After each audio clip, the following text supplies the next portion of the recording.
Les amis, bonsoir. J'espère que vous vous portez bien. Vous devez sûrement vous poser cette question. Mais pourquoi est-il habillé ainsi? Pourquoi est-il habillé en beau gosse? Ce soir, nous allons parler de maisons hantées à vendre. Je pense que cette tenue est de rigueur. Dans mon ancienne chaîne, j'ai déjà traité ce sujet. J'ai parlé des maisons hantées à vendre aux États-Unis. Mais en véritable chauvin, ce soir, nous allons parler des maisons hantées à vendre en France. Eh oui, il n'y en a pas que dans les autres pays. Dans notre chère patrie, il y a aussi des histoires sordides, des maisons empreintes de paranormal, de spectres. Vous allez voir les amis, ce soir nous allons parler de 4 maisons hantées en France. J'ai fait une jolie petite sélection, j'espère que ça vous plaira. Les amis, bien le bonsoir, c'est parti.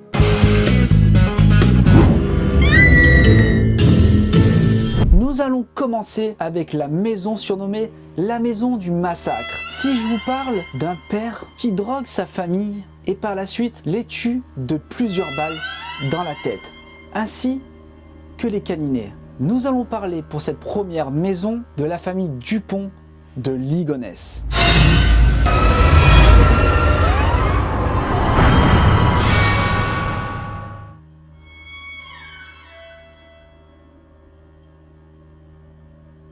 Depuis 2012, cette jolie demeure située au 55 boulevard Schumann à Nantes est en vente, mais ne trouve pas acquéreur. Et pour cause, c'est dans le jardin de cette demeure bourgeoise qu'on a retrouvé au printemps 2011 plusieurs corps. Le corps de la mère et celui des enfants, ainsi que les caninets.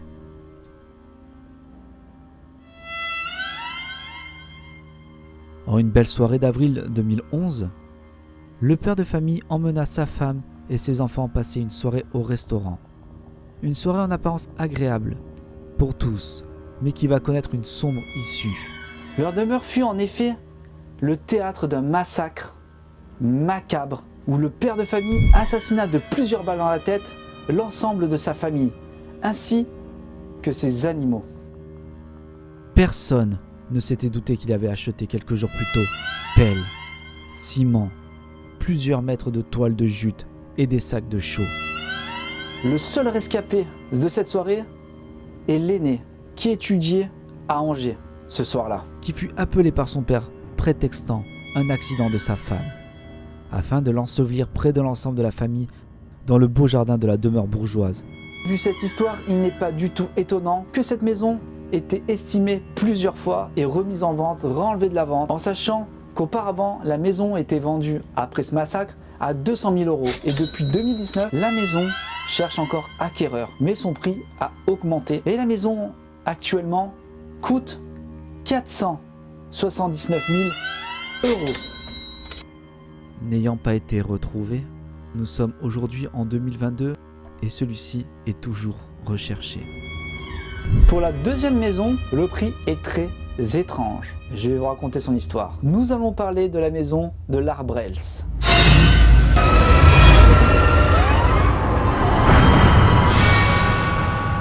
La maison se situe dans le petit village de l'Arbrels. Cette maison se situe dans une jolie petite ville viticole de 6000 habitants dans le Beaujolais, en Auvergne-Rhône-Alpes. Pour ceux qui auraient des moyens plus modestes, je vous propose désormais une maison de 110 mètres carrés. Cette dernière est en vente sur eBay et dispose de 350 mètres carrés aménageables pour les amateurs de travaux de rénovation. Cependant, âme sensible s'abstenir. Dans les années 50, cette maison fut le lieu d'un meurtre sanglant et barbare. Le couple ayant été retrouvé sans vie dans le terrain voisin. Depuis, cette demeure semble hantée par une présence. Coups dans les vitres, voix, souffle, objets se déplaçant seuls. Le propriétaire affirme vouloir s'en débarrasser, d'où le prix attractif. Ça doit vraiment être flippant à l'intérieur. Le prix de cette maison est absolument incroyable. Incroyable. Elle vaut actuellement en 2022 la somme de... C'est vraiment étrange, de 1 euro symbolique. Le propriétaire actuel met en garde les futurs acquéreurs que cette offre est destinée aux croyants du monde de l'au-delà. Pour cette prochaine vente, c'est pas une maison, mais un appartement. Cette histoire est très macabre. On parle de personnes découpées. Nous allons parler de l'appartement Square La Bruyère.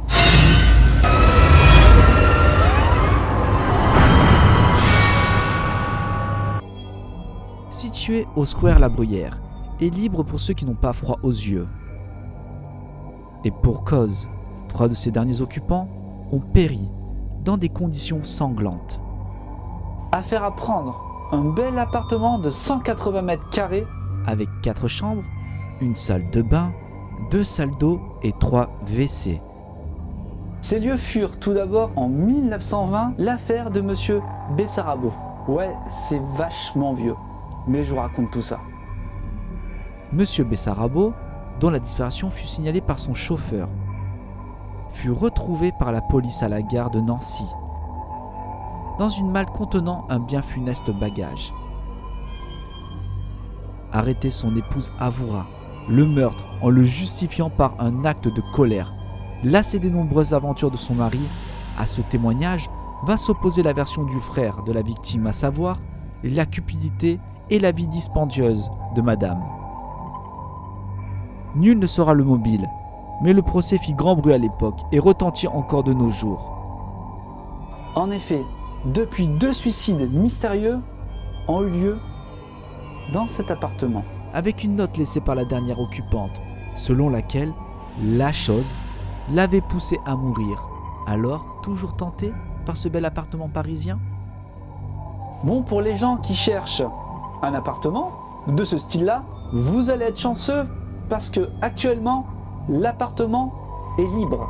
Il est libre, les amis. Vous pouvez aller louer cet appartement pour une modique somme de 4 890 € par mois.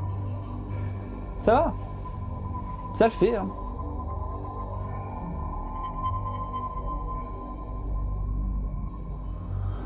Nous avons parlé de maisons, d'appartements, et nous allons parler maintenant de châteaux. Si je vous raconte une petite histoire où une petite fille apparaît bizarrement dans ce château qui effraie tout le monde, nous allons parler du château de Stenbourg.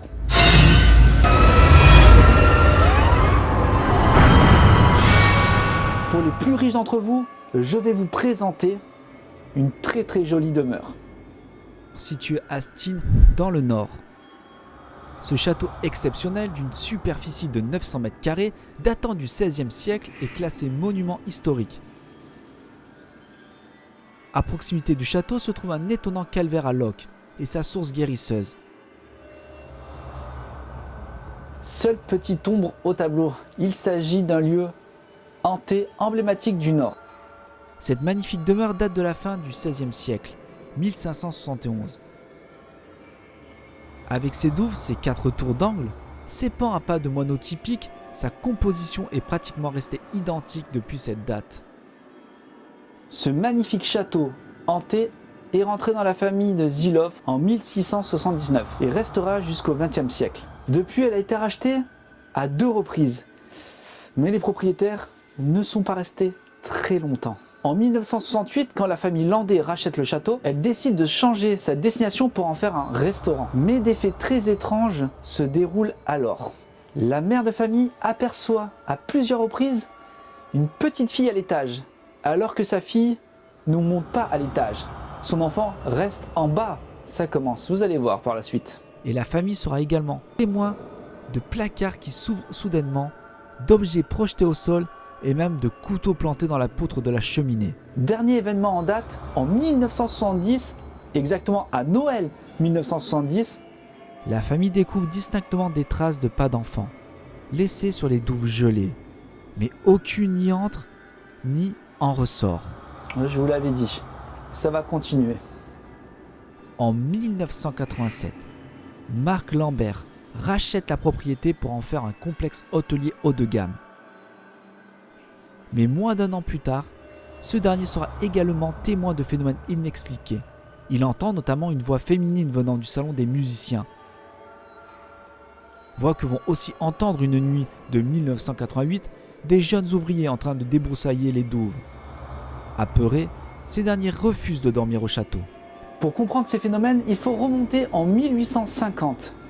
Où une petite fille serait décédée tragiquement dans le parc du château d'une chute.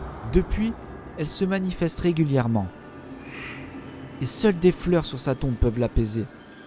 Seul problème, nul ne sait de quelle tombe il s'agit, ni quel est le nom de cet enfant. Aucune mention d'une petite fille morte dans ces années-là n'apparaît sur le caveau familial des Ilof. Amateurs de frissons, nous vous laissons proposer une offre pour ce magnifique château.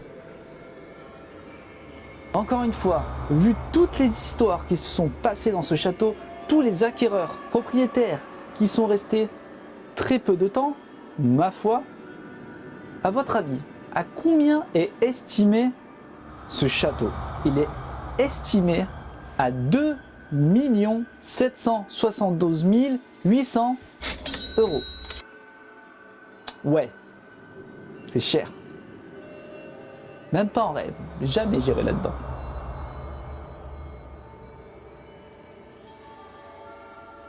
Les amis, on arrive en fin de vidéo et j'espère vraiment que ce concept vous a plu. Je me suis dit, en regardant des films d'horreur, pourquoi et comment ces gens achètent ces maisons. On est d'accord, souvent ils savent qu'elle est hantée, ils savent qu'il s'est passé des choses, mais ils l'achètent quand même. Et je me demandais à combien était estimé le prix. Je sais, c'est bizarre, mais je me suis posé la question. Donc j'espère vraiment que ça vous plaît. Si c'est le cas, n'hésitez pas à le mentionner dans les commentaires. Et les amis, n'oubliez pas de liker, de vous abonner et de partager cette vidéo. Et n'oubliez pas ce petit Instagram qui est ici où je poste énormément de choses. Et vous avez vu pour cette vidéo, j'ai fait un effort. Prenez soin de vous les amis. Et on voulait parler de maisons à vendre les amis. Et bien vous savez quoi, on l'a fait. Prenez soin de vous et à dimanche prochain. Ciao.